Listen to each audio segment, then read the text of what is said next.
What is happening right now? This is another blow to Nigerians' image abroad. That is something I got to understand. Samuel Onuha, a 25-year-old Nigerian entrepreneur and a founder of fashion brand Icon Amsterdam, was reportedly arrested in early March 2025 in Dubai, alongside with his brother Reuben, on allegation of smuggling 250 kilograms of cocaine into the emirate. The brothers, originally from Netherlands but of Nigerian descent, face severe legal consequences under the UAE stringent drug laws, potentially including up to 25 years in prison or deportation if convicted. They were arrested in their $50 million mansion in Dubai. And somehow, some people are really making some stories around it. While some people are saying that these guys could be involved in all of this because their wealth could not be explained at the time, because they are known for displaying,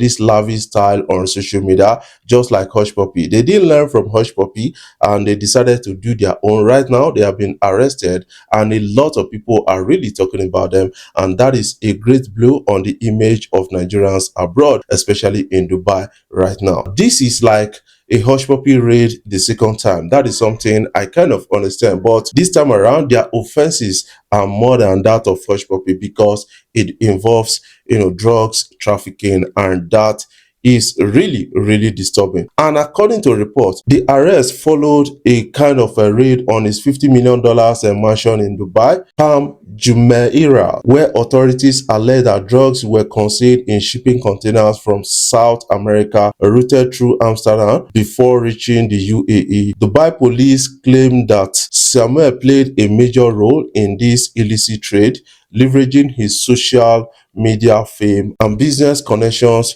to mask criminal activities. So this is on still on a kind of a allegation right now, because a lot of people are now arguing that they don't understand the sketchy nature of the story, and that could be like an indictment on their part. Maybe somebody is trying to blackmail them to eat, while some other persons are saying they may be kind of involved in this kind of things because of their lavish lifestyle on social media. That is what a lot of people are really judging from. Some people are now drawing some kind of studies around it and say that young people out there, you should not really be pressured into a kind of illicit lifestyle and all those kind of things, because these people, you see them spend millions on themselves on social media, post a lot of things like Lamborghini, Euros and the rest on social media, but you don't know their source of income. That is what a lot of people are really talking about. Let's listen to this guy. A few months ago, he was talking about something like this.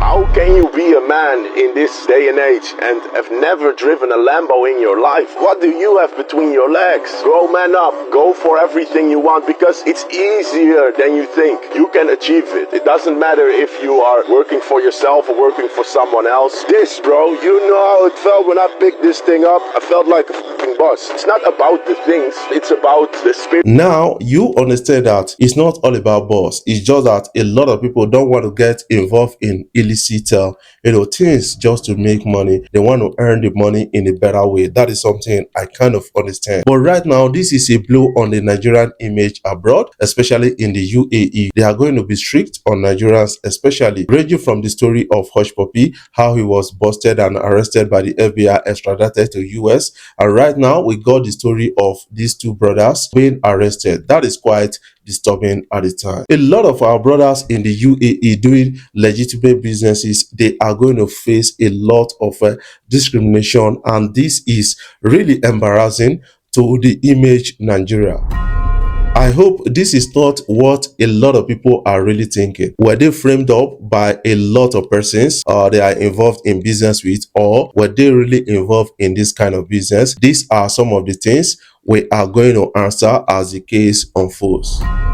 Donald Trump establishes U.S. strategic Bitcoin reserve. They are going to be using the Bitcoin recovered from the lies of Hush Puppy to actually building up this reserve. And according to reports, on March 7, 2025, which is today, President Donald Trump signed an executive order to establish a strategic Bitcoin reserve aimed at creating a national stockpile of Bitcoin. This move, described as fulfilling a campaign promise, uses Bitcoin previously seized in illegal forfeiture proceedings to avoid additional taxpayers' costs. The initiative has been likened to digital Fort Knox, intending to prevent losses from early sales of seized Bitcoin, which has previously cost the US over $17 billion. Normally, when they recover this Bitcoin before, they instantly sell it to a lot of people, auction it and sell it. But what Donald Trump is trying to say is that we need to put it in a reserve and sell when the time is right, because when we hastily sell this, we sell it below the market price and all those kind of things, and this has actually afforded a loss of $17 billion in the past. And this time around, we are really going to start a kind of Bitcoin reserve, and that will help to save up a lot of money. And somehow, a lot of people are really arguing against Donald Trump, while some other persons are arguing in the favor of Donald Trump, saying that this is to help to build up some kind of income and help to cut down, taxpayers' money being spent on such cases. But what is your own take about that? Let's see Donald Trump and listen to him when he signed that executive order. Today we're signing, and this is very historic, an executive order establishing a strategic Bitcoin reserve and digital asset stockpile. This is a promise that you made throughout the campaign, and today we're keeping that promise. The reserve will be capitalized with Bitcoin that the federal government already owns, so it won't cost taxpayers a dime. This is like a digital Fort Knox for digital gold. And premature sales of Bitcoin over the past years cost American taxpayers over $17 billion in lost value, because we didn't have a long-term strategy. Right. Now we do. And this is something you believe in fully? 100%, yeah. Okay. And the whole community believes in it. Very good. And they made the promise, right? Absolutely. Okay. What can you make out of these stories now? I want you to put that in the comment section so that you can have a take on it. Davido will feature on King Charles' playlist in collaboration with Apple Music, the King's Music Room. That is what we are really getting. An announcement has been made on that. Let's catch a glimpse. Throughout my life, music has meant a great deal to me. It has that remarkable ability to bring happy memories, comfort us in times of sadness, and to take us to distant places. But perhaps above all, it can lift our spirits to such a degree, and all the more so when it brings us together in celebration. In other words, it brings us joy.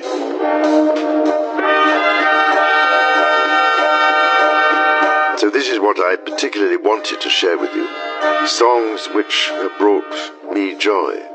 This seemed such an interesting and innovative way to celebrate this year's Commonwealth Day.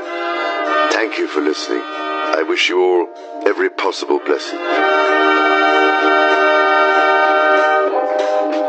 This is a big win for Afrobeat, and this is something worth celebrating for Afrobeat. But somebody is coming out to tell us that she is pushing Afrobeat globally. But when things like this arises, we don't see her name on the list. That is a person of Tyler who aggravated a lot of persons based on the interview and the claim that she pushes Afrobeat. Tiwa Savage is coming out to give us a reason why she is not really interested in signing an artist to her record label. I think we need to listen to her and get to understand, because she says something like she is not gifted for that and she does not want anything that will stress her out.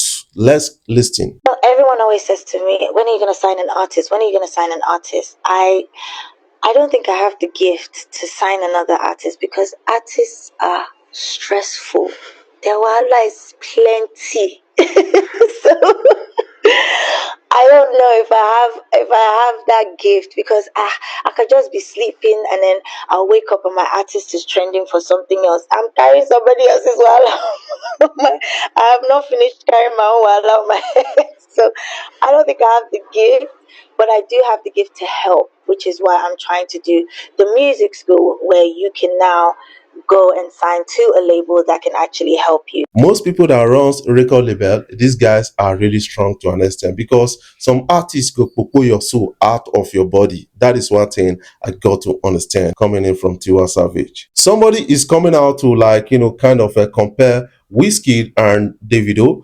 This is really in consonance to Kese dance video of Wizkid, which he directed himself, and that of Davido's fund, which he featured Onumodu Black and Chike on. According to a report, in 2 hours, Davido was able to get 100,000 views on YouTube to that video, and then Wizkid only pulled about 41,000 views in 2 hours of uploading that video. So now people are using this to judge the success of that song. What is your own take about this kind of stories? I want you to put your own comment in the comment section below and put your own opinion down there so that we can see what you feel about all of this. Before I jump off, I want to say thank you guys for watching our videos and thank you for the love so far. If you are new here, you can click the subscribe button below, the bell notification icon to always get notifications each time we upload our videos.